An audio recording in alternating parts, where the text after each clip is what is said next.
Hi guys, welcome to Truth Talkin Thursday. Jim, Jane, and we're at it again. Yep. So we've been sitting here, and funny thing is, I got to tell on us. We've been sitting here for an hour, going like this. Anyway, you know what? I'm good with it. I love it. So here's the thing. I know last week we had a little conversation, and it kind of made us think about the major issues in society, in our society today. So how about we talk about that? So Jim, what would you say are the major issues in our society today? From my point of view. Sure. Do top three. Top three issues. Wow, that's tough. I think one of the things is as a society we've lost our way. We don't. There are no natural leaders for us to follow anymore.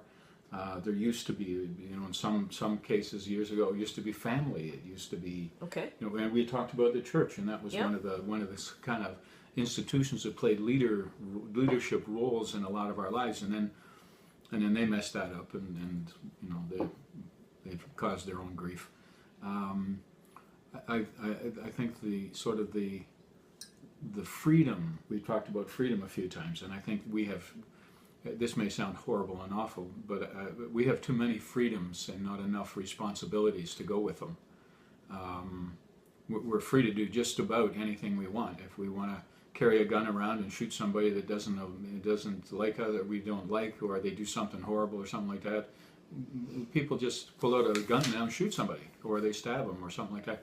We've got too many freedoms allotted to us. We've been led to believe that we're free, and that the more they cut us free, they being the people that have the option of not cutting us free, the more they cut us free, the better off we are, and I disagree with that completely and totally. So I'm not saying that we need to live under an oppressive dictator type guy. That's not what I'm saying. What I'm saying is sometimes we, because of how we're brought up, and because of our social systems and all that kind of thing, and the messages that we see on TV and hear in music and all that kind of thing, we just come to the place where we don't care about whatever happens to somebody else, as long as we get what we need when we want it. And I get really tired of hearing people, say, you disrespected me. Well, please give me a break with the disrespect.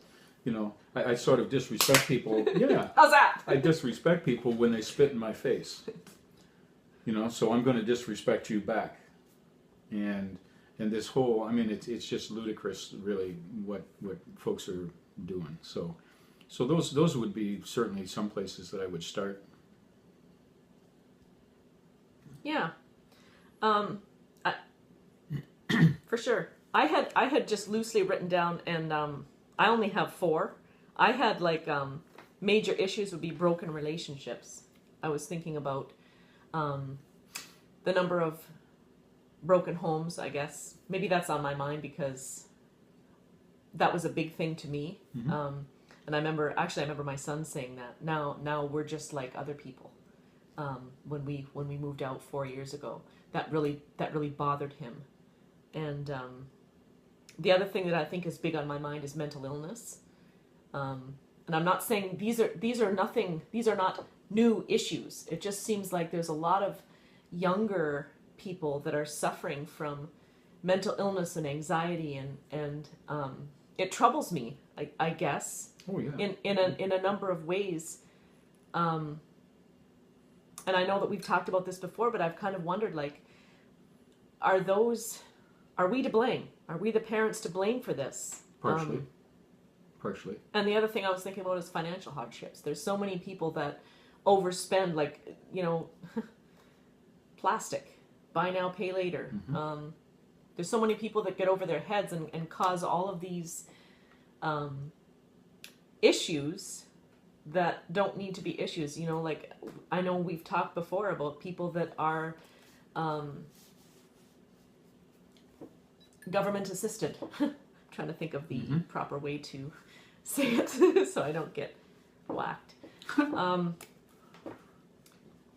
But the famous saying, one ruins it for many, I guess those are some of the things that really bother me when I hear somebody commented on Facebook, and those of you that know me, I'm sure you'll know my comments because I didn't shut up. Yeah, that's kind of how that went.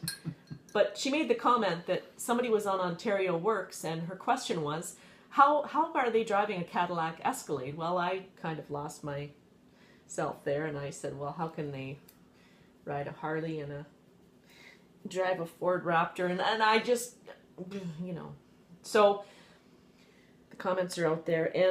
But the thing is, I feel like there's always people that will abuse a system or abuse power.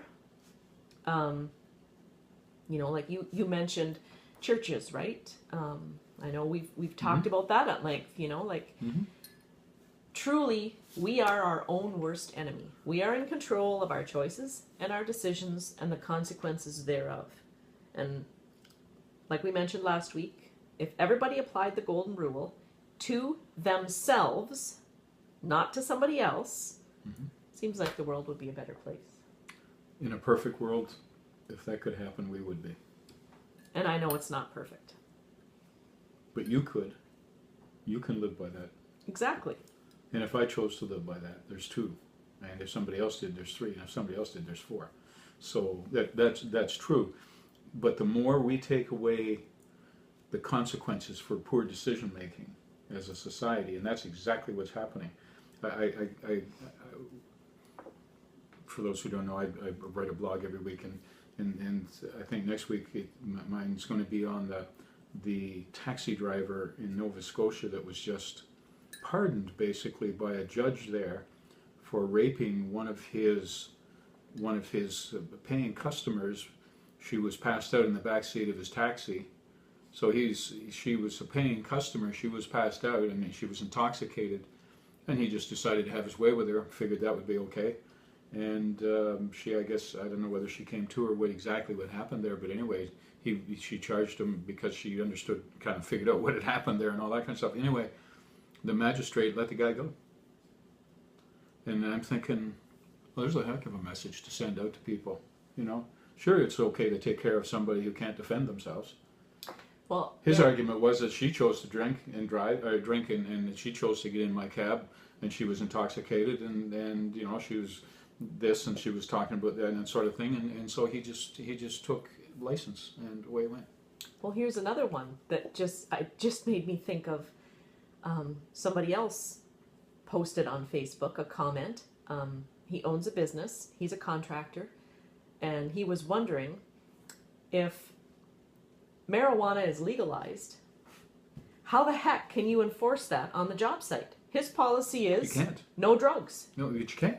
Okay, but it's not safe for somebody to go up on a roof. Doesn't seem to matter. If they're high. Doesn't seem to matter. So his question was, what am I supposed to do? Allow the guy to go up there and fall down because he's high, and then I get sued for something? I mean, either way, he can't win. And he's saying, this is just preposterous. But they could make the same argument and say, well, it's the same thing if I'm taking a medication, if I'm taking a lorazepam. I've got drug in my system and I'm working on a roof. So what's the difference? Okay, but you can't take those kind of medications if you have that kind of a job, can you? Isn't that no? You're not supposed to work on those. You are free.